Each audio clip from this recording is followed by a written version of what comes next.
Good morning to all of you my dear student. तो कैसे हैं आप लोग। मैं उम्मीद करता हूं कि आप लोग अच्छे होंगे, सुंदर होंगे और ज़बरदस्त होंगे और आपकी जो पढ़ाई की सिलसिला है वो लगातार जारी होंगी। चलिए, मैं इसके पहले वाला जो वीडियो है उसमें हमने आपको ये बात बिल्कुल बता दिया था कि सिंपल प्रेजेंट टेंस का जो भी हिंदी के अनुवाद होते हैं उसको इंग्लिश में कैसे ट्रांसलेट करते हैं। हमने उसमें आपको केवल अफर्मेटिव सेंटेंस का जो भी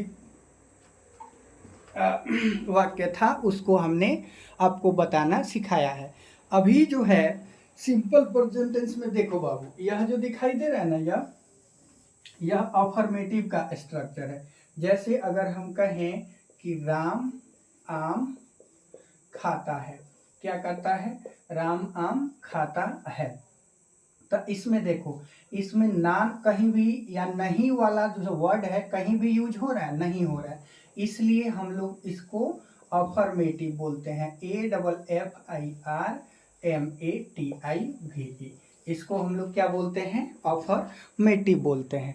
उसके बाद देखो, फिर अगर हम कहें कि इसी में अगर हम ना वाला शब्द को लाते हैं, देखिएगा कैसे हम ना वाला शब्द को लाते हैं। वही जो होता है बच्चों को ज़्यादातर कंफ्यूजन क्रिएट करता है और उसी को क्लियर करना पड़ता है। जैसे देखिए, मैं कहता हूँ कि इसका निगेटिव भी स्ट्रक्चर होता है, NEGATIVE, निगेटिव स्ट्रक्चर, STRUCTURE। अब देखिए निगेटिव स्ट्रक्चर इसका कैसे होता है।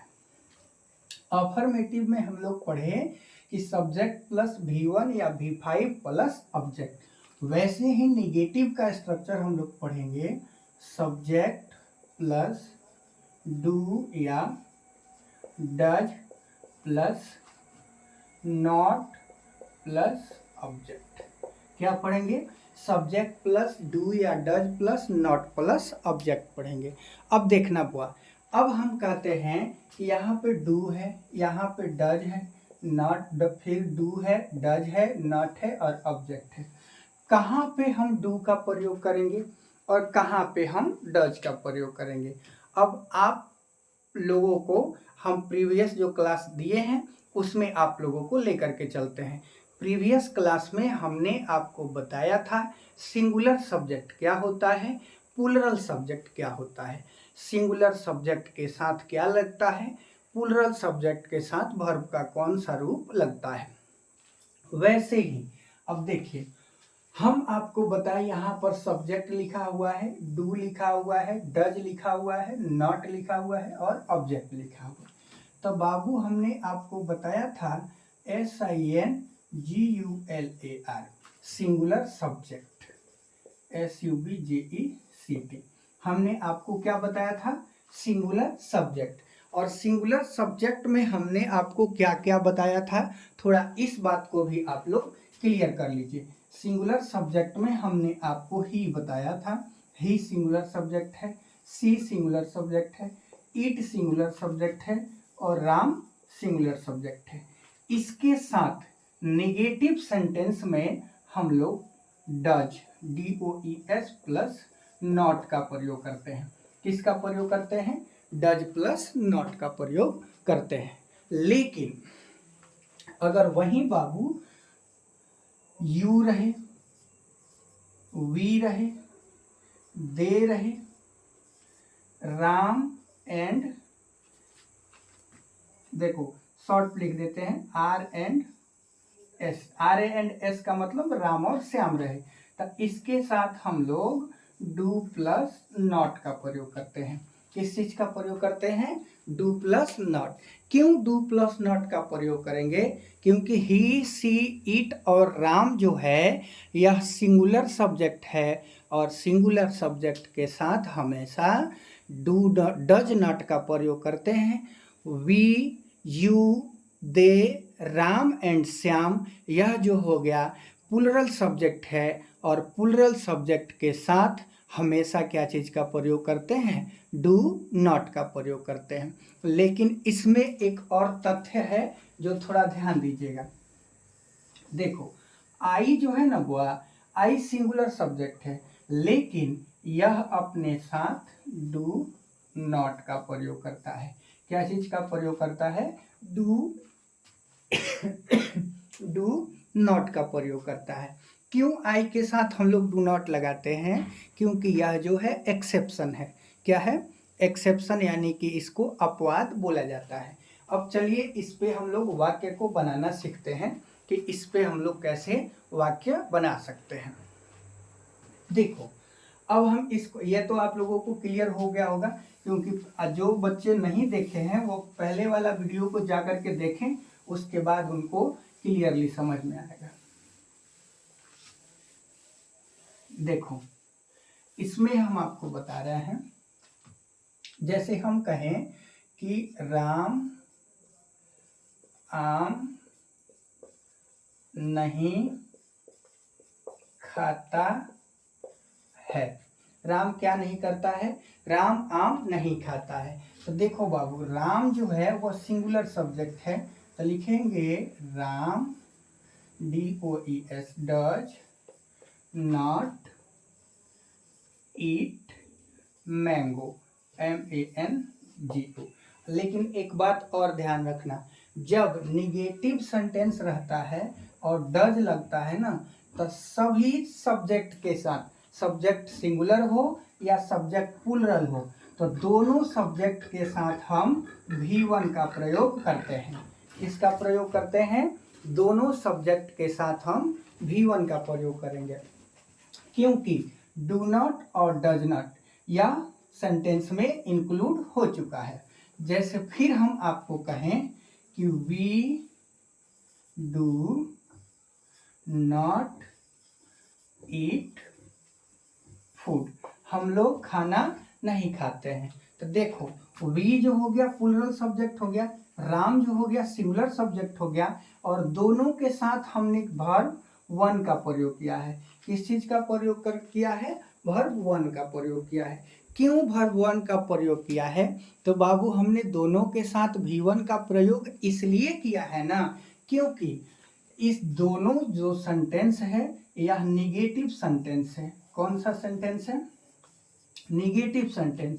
और निगेटिव सेंटेंस के साथ हमेशा V1 का प्रयोग करते हैं। क्या चीज का प्रयोग करते हैं? V1 का प्रयोग करते हैं। फिर आते हैं थोड़ी सी आगे, इसको रफ करते हैं। मैं जितना लिख रहा हूं आप लोग इसको लिख भी सकते हैं। ये जो है ना सिंपल प्रेजेंट टेंस का निगेटिव में, यानी जिस वाक्य में नहीं रहता है उसको हम लोग कैसे हिंदी टू इंग्लिश ट्रांसलेट करेंगे। जैसे फिर मैं कहता हूं कि मैं घर नहीं जाता हूँ। मैं कहाँ नहीं जाता हूँ? मैं घर नहीं जाता हूँ। जब मैं घर नहीं जाता हूँ इस वाक्य में हमने लिख दिया है, तो देखो मैं जो है ना यह सिंगुलर सब्जेक्ट है, लेकिन हमने यहाँ पर याद करो कि अपवाद में हमने आपके सामने लिखा था कि मैं सिंगुलर सब्जेक्ट होने के बावजूद भी यह अपने साथ जो प्लुरल सब्जेक्ट वर्ब डू रखते हैं, वहीं यह भी अपने साथ डू रखेगा। जैसे आई, अच्छा इसमें हम आपको और करके दे दिए, आपको बताना है कि इसमें क्या लगेगा, डू लगेगा कि डज लगेगा। आई डू या does not go to house, या यहाँ पर छोटा सा एच लिख दो। अब आपको बताना है, ये कमेंट बॉक्स में आप लोग क्लियर कीजिए कि यहाँ पे डू होगा कि डज होगा, ये आप लोगों को बताना है। देखो, मैं अभी जो है स्थिति ऐसी है कि लाइन नहीं है और मैं पूरा दिन ऑफलाइन क्लास कर करके अभी यह जो वीडियो है मैं 10 बजे रात को तुम लोगों के लिए शूट कर रहा हूँ। हालांकि मैं 9 बजे ही आ गया था, लेकिन लाइन की समस्या थी, इसलिए हमें कितने बजे आना पड़ा है, इसलिए हमें 10 बजे यहाँ पर आना पड़ा है, आप लोगों के सामने यूट्यूब पे उपस्थित होना पड़ा है। ये जो था यह पूरा नेगेटिव का स्ट्रक्चर था।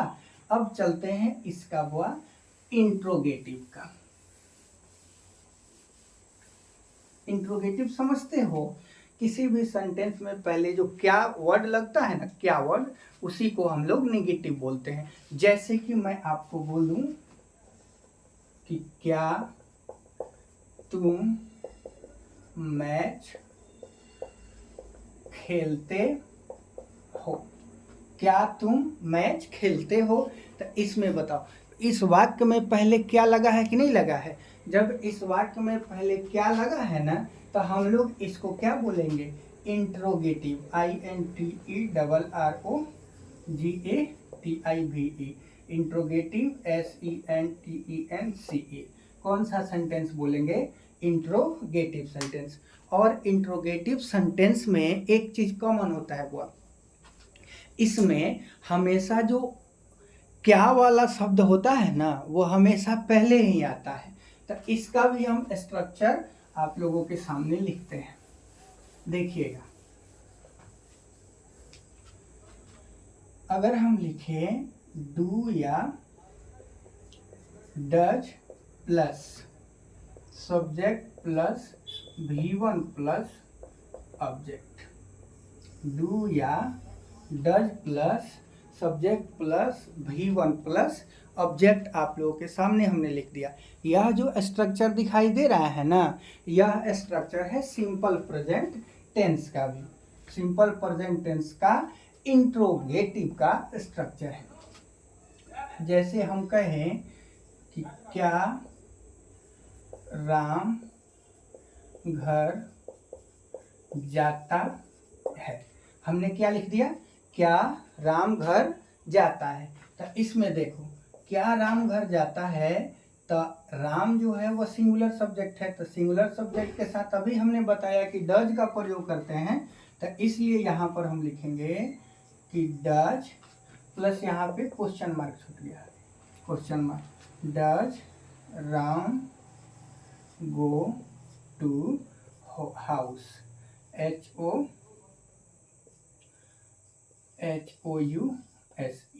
फिर अगर हम आपके सामने रखें क्या मैं आम खाता हूँ, फिर हमने आपके सामने रख दिया कि क्या मैं आम खाता हूँ। तब मैं जो है वह सिंगुलर सब्जेक्ट है, लेकिन यह अपने साथ डू रखता है, डू आई ईट, MANGO, और सब में क्वेश्चन मार्क लगाना नहीं भूलना है।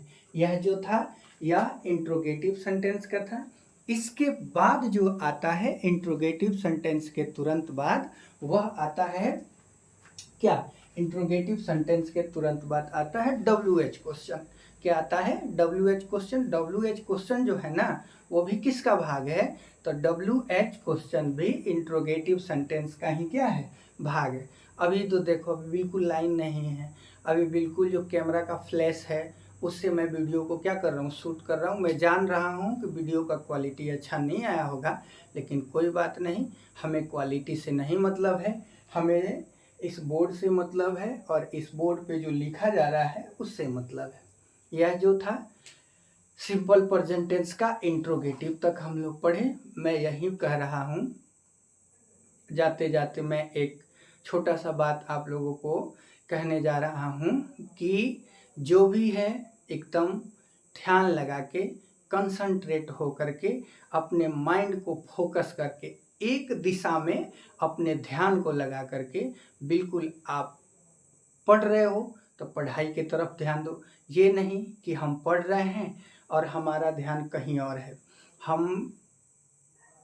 आप काम करना चाहते हो तो आप बिल्कुल काम करो। जैसे देखो, मेरा पढ़ाने में रुचि है, तो मैं अपने आप को टीचिंग लाइन में इतना बिजी कर लिया हूँ कि सुबह 8 बजे से रात 9 बजे तक मेरे को 2 मिनट का टाइम नहीं है, केवल ऑफलाइन में। तो मैंने सोचा कि ऑफलाइन तो पढ़ा ही रहा हूँ, अब ऑनलाइन में भी आऊँ और उन बच्चों के पास भी मैं अपने आप को ला करके रखूँ जो बच्चे टाउन में आकर के नहीं पढ़ सकते हैं और वो ऑनलाइन बैच को नहीं अचीव कर सकते हैं, नहीं खरीद सकते हैं। वो कृपया कर इस वीडियो के जरिए अपने एजुकेशन को और आगे बढ़ाएं और अपने इंग्लिश को और बेहतर करें। यदि आपको अच्छा लग रहा है तो देखिए, प्लेटफॉर्म मेरा करेक्ट है, बस प्लेटफॉर्म का जो क्या बोलते हैं हाई फाई प्लेटफॉर्म नहीं है। क्यों हाई फाई प्लेटफॉर्म नहीं है? क्योंकि अभी इसमें बहुत सारे वर्क बाकी हैं। धीरे धीरे मैं यूट्यूब पे हर एक चीज़ इम्प्रूव करते जाऊंगा। जैसे होता है ना कि अभी तो हमने शुरुआत किया है, फिल्म आता है तो नहीं देखते हो, फिल्म में पहले ट्रीजर रिलीज किया जाता है, उसके बाद ट्रेलर रिलीज किया जाता है, तब डायरेक्ट टू फिल्म रिलीज कर दिया जाता है।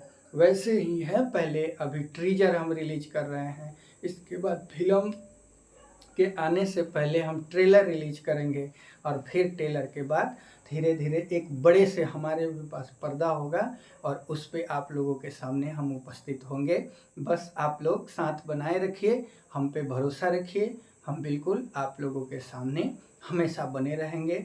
और एग्जाम तक मैं स्पेशल 11-12 के लिए यहाँ पर उपस्थित हुआ हूँ। जो बच्चे 6, 7, 8, 9, 10th में जो भी पढ़ रहे हैं, उन लोगों के लिए भी यह वीडियो बिल्कुल बेनिफिट है।